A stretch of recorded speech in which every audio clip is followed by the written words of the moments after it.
and today it is day number 10. I had to check the date then. Day number 10 of 31 Days of Halloween. Keep watching to reproduce this zombie pin-up. Now you will see that I'm looking like a bit of a plonker with rollers in my hair, but this is because I will be doing a vintage hairdo later. Right, starting off with good old polymorph plastic. Those that have been following 31 Days of Halloween will have seen this quite a lot. Pour the pellets into freshly boiled water. Very carefully take them out when they have gone see-through and mould them into teeth. You can use your own teeth to make the shapes. Just press it to your teeth and then cut out the tooth shapes. If you need to soften the plastic again, just put it back into the hot water. And you want to just make enough teeth to cover the area of the mouth that you're going to be tearing away. Not literally, obviously. And for the torn area, I'm using Skin Sculpt. You can use cotton and latex if that is what you have. So first of all, I am just drawing out the area that I want to be torn and mixing parts A and B together. Make sure you use either different spatulas or clean the spatula thoroughly in between decanting each of the parts, because if they mix, then that's when they start to set. Right, so you want to just use a spatula to put the product on the outside of the torn area, and then use some Vaseline or petroleum jelly, it's the same thing basically, to smooth it out into the skin so you've got smooth, seamless edges. Make sure you push up that torn edge as well to make sure it's really nice and ragged. And then you just basically leave that to set. Now going on to the old latex and cotton wool, one of my favourite techniques on this channel because it's quick, easy and cheap. And breaking up some cotton wool into little bits, I just apply some latex first of all and then stick the cotton wool over. What you want to create is a kind of a torn flesh and muscle look. So this is a torn flesh look. We will move on to the muscle look in just a moment. But before I do that, I wanted to stick the teeth on so I knew where they were going to be so that I wouldn't create fleshy, latexy bits where the teeth were meant to be. So just using a skin adhesive, allowing it to go clear, and then just gluing those teeth on. I also managed to put the glue on my lips, so my lips were sticking together, so I just put some powder on to combat that. And then just pushing up some latex and cotton between those teeth to create the gum line. Just use the edge of your spatula and just be patient with it.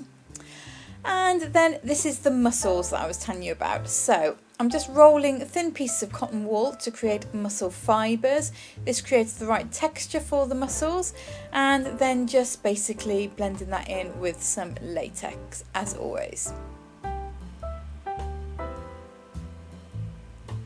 You want to ensure that entire area is covered with the latex and cotton so that it looks all nasty and torn up and rotten rather than like smooth skin. And I decided to just do a couple of rotten patches on other areas of the face too, so that the look was a little bit more cohesive. So I just put some very thin wisps of cotton wool and latex, and then just pulled the latex up once it had dried a little. And I also wanted to create some wounds on the chest, so I wanted to create this kind of poking out collarbone look. So I just drew a wound around the collarbone, and then popping my collarbones forward so I could see where they were, I just drew around them. And then I built up the edges of the wound in exactly the same way as I did the fleshy parts on the face.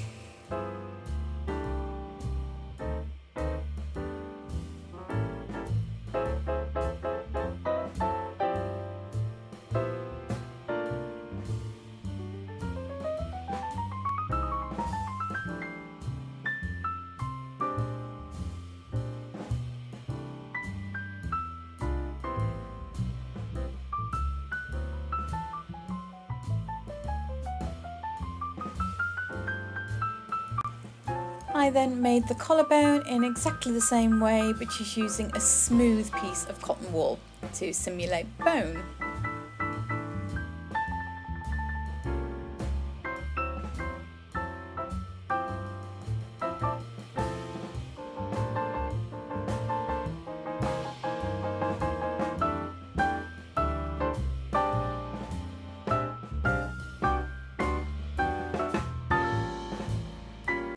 Once all the latex and cotton wool is dry, then you want to move on to colouring.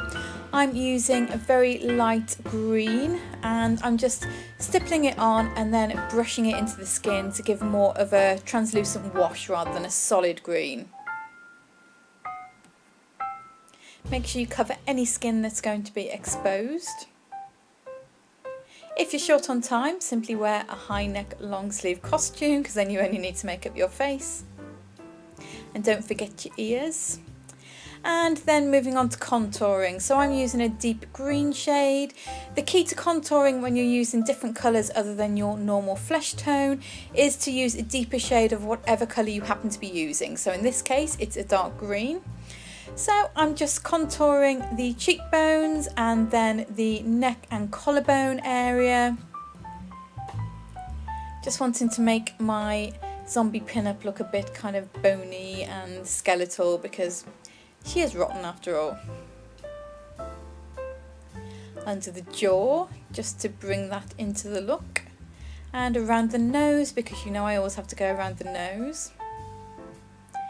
Just bring in some depth around that wound area as well. And then I realised I'd forgotten to colour the cotton wool on the chest and on those wounds across the nose, so just doing that. And then moving on to the eyes. So first of all, I'm bringing in a grey tone and just putting that on the inner corners and underneath the eyes. And then I realised I'd forgotten to contour around my forehead and also around that wound on the chest. And then I decided to move on to some kind of mossy areas with some green body paint because I do like to jump around when I'm doing my looks, which isn't ideal, but hey, it's the way I work. I'm not going to change now.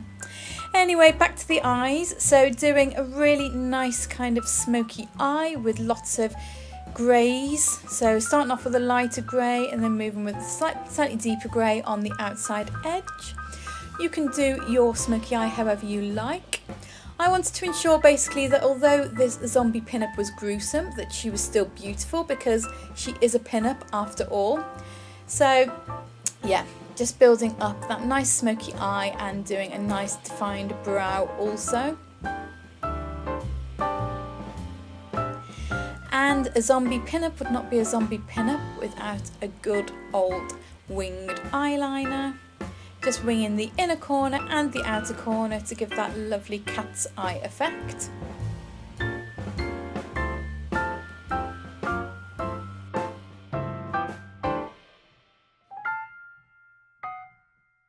I don't know about you, but I find it really satisfying watching people do liquid liner.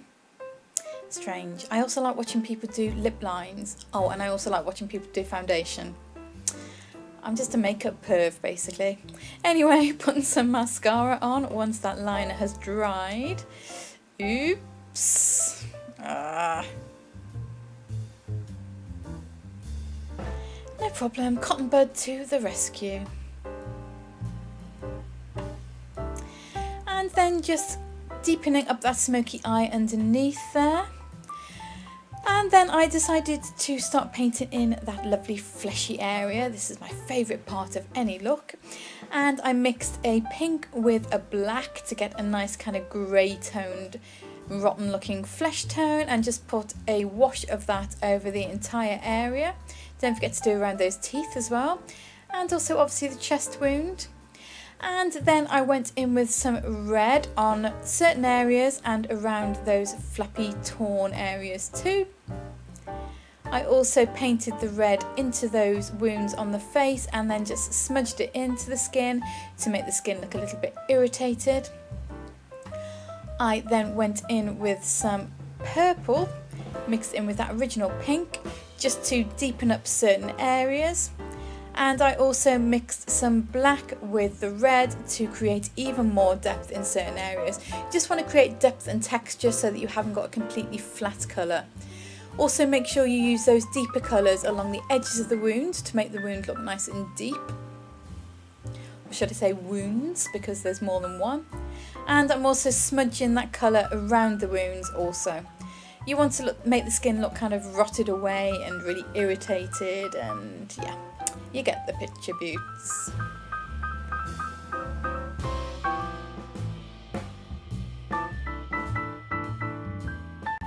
I then mixed yellow with a little bit of brown and then just put a very watered down wash of that over the teeth because they were looking a little bit too bright white.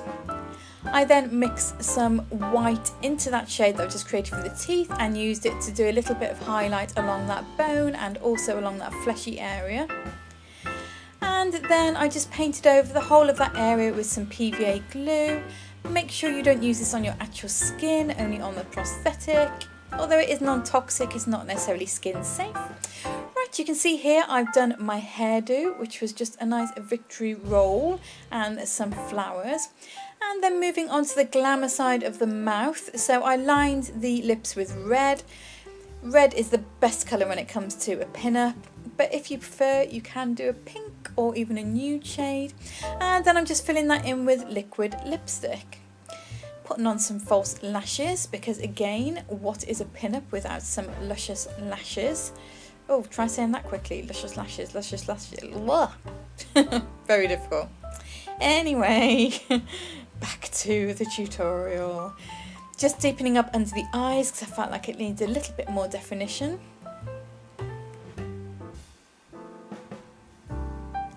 And our zombie pinup is complete. I hope you liked this tutorial. It's a little bit scary and a little bit glam. If you did, please give it a big thumbs up. Thank you for watching.